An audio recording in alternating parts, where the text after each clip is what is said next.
దేవుడికి స్తోత్రం. హల్లెలూయా. ఈరోజు వాక్యముతో మీ ముందుకు వచ్చే మాట్లాడిపోయి అంశం, వ్యభిచారములకు చేయవద్దని చెప్పబడిన మాట మీరు ఉన్నారు కదా.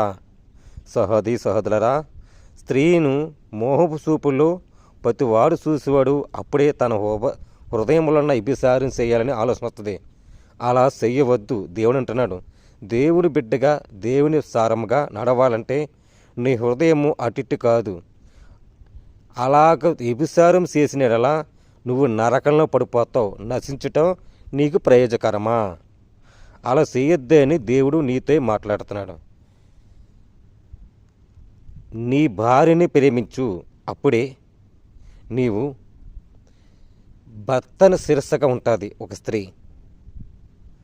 ప్రేమ బిడ్డలారా, దేవుని యందు విశ్వాసించి